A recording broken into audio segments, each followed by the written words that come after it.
এক রাতে হযরত সৈয়দ আহমেদ রেফাই এক খেজুর বাগানে ওযু করতে গেলেন। নদীতে একটি নৌকা উজানের দিকে যাচ্ছিল। ওই নৌকায় শহরের কোতোয়াল ও কয়েকজন সিপাহী একদল বেকার মানুষ নিয়ে যাচ্ছিল। বেকার বলা হয় ওই সব মানুষকে যাদেরকে জোরপূর্বক ধরে বিনা পরিশ্রমিকে কাজ করানো হয়। তারা হযরত সৈয়দ আহমেদকে খেজুর বাগানে বসে থাকতে দেখে তাকেও ধরে নিয়ে গেল। তারা হযরত শাইখকেও বেগারদের দলভুক্ত করে নিল। সারা রাত নৌকা চালাবার পর সকালবেলা তারা এক গ্রামের কাছে গিয়ে পৌঁছালো। ওই গ্রামের এক দরবেশ হযরত সৈয়দ আহমেদকে চিনতে পেরে চিৎকার করে তার আগমনের বার্তা প্রচার করতে লাগলো। দেখতে দেখতে আশেপাশের সকল বুজুর্গ, দরবেশ ও সাধারণ মানুষের ভিড় জমিয়ে উঠলো। এবার নৌকার লোকেরা যখন টের পেল যে তারা বিখ্যাত বুজুর্গ হযরত শাইখ সৈয়দ আহমেদকেই ধরে নিয়ে এসেছে, তখন তারা লজ্জা, অনুশোচনা ও ভয়ে একাকারে জড়সড় হয়ে হযরতের কাছে এসে ক্ষমা প্রার্থনা করতে লাগলো। হযরত সৈয়দ আহমেদ বললেন, ভাই সকল, যা হয়েছে ভালোই হয়েছে। আমার দ্বারা তোমাদের কাজ উদ্ধার হয়েছে এবং আমারও নেকি হাসিল হয়েছে, অথচ আমার কোনো ক্ষতি হয়নি। আর আমি তো সারাদিন অবসরই বসে থাকি। তোমরা অনার্থক দেশের দুর্বল ও কাজের লোকদেরকে ধরে এনে তাদের দ্বারা জোরপূর্বক কাজ করিয়ে গুনাহের ভাগী হচ্ছ। এখন থেকে যখনই তোমাদের কোনো কাজের লোকের প্রয়োজন হবে তখন আমাকে সংবাদ দেবে। যতক্ষণ আমার দেহে শক্তি থাকবে আমি তোমাদের কাজ করে দেব। হযরত সৈয়দ আহমেদের এই কথা শুনে তারা লজ্জায় একেবারে মাটির সাথে মিশে যেতে লাগলো। পরে বিনীতভাবে আরজ করলো, হযরত, আমরা আমাদের অপরাধ স্বীকার করে তওবা করছি। আপনিও আমাদেরকে তওবা করিয়ে আমাদের অপরাধ ক্ষমা করে দিন। হযরত সৈয়দ আহমেদ তাদেরকে তওবা করিয়ে বললেন, আল্লাহ পাক আমাকে এবং তোমাদেরকে ক্ষমা করে দিন। তারপর তিনি দোয়া করে সবাইকে বিদায় করলেন। সবশেষে যে সিপাহী হযরত শাইখকে পাকড়াও করেছিল সে হযরত সৈয়দ আহমেদের সামনে এসে করজোরে আরজ করলো, হযরত, আপনি তো সবাইকে মাফ করে দিলেন, কিন্তু যেই হতভাগা সবচাইতে বেশি অপরাধী তার কি উপায় হবে? হযরত সৈয়দ আহমেদ বললেন, আল্লাহ পাক তোমাকে মাফ করুন।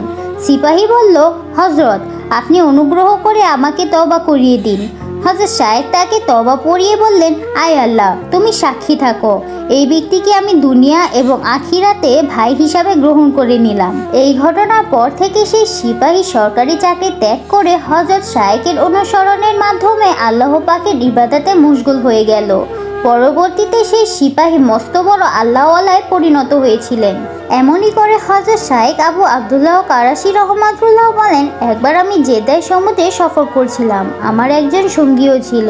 এক পর্যায়ে আমার সঙ্গীটি তীব্র পানির পিপাসায় কষ্ট পেতে লাগলো। আমি সহযাত্রীদের সবাইকে জিজ্ঞাসা করলাম, আমার মাথার পাগড়িটির বিনিময়ে কেউ আমার কাছে সামান্য পানি বিক্রয় করবে কিনা। আমার কাছে ওই পাগড়িটি ছাড়া বিক্রি করার মতন কিছুই ছিল না, কিন্তু কেউ ওই পাগড়ির বিনিময়ে আমার কাছে পানি বিক্রয় করতে রাজি হলো না। পরে আমি সঙ্গীটিকে বললাম, তুমি আমার পানির পাত্র নিয়ে জাহাজের কাপ্তানের কাছে যাও, সে হয়তো তোমাকে কিছু পানি দিতে পারে। কিন্তু কাপ্তানের কাছে পানি চাইবার মাত্রই সে চিৎকার করে তাকে গালমন্দ করলো এবং তার হাত থেকে পানির পাত্র ছিনিয়ে নিয়ে সমুদ্রে নিক্ষেপ করে দিল।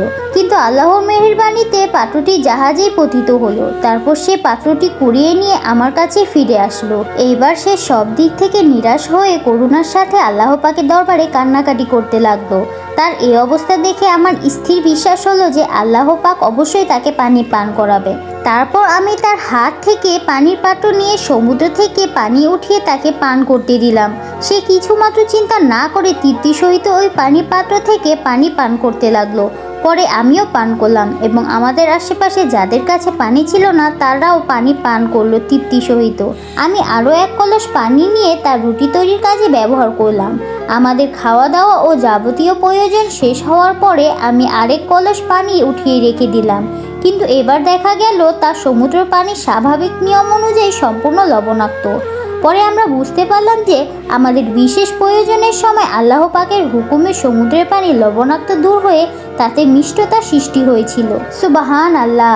গল্পটি এখানেই শেষ। গল্পটি কার কাছে কেমন লেগেছে অবশ্যই কমেন্টে জানাবেন। আর ভালো লাগলে আমাদের চ্যানেলটিতে সাবস্ক্রাইব করে দেবেন। আর ফেসবুকে ফলো করতে ভুলবেন না। সবাই ভালো থাকবেন, ভালো রাখবেন। আল্লাহ হাফেজ।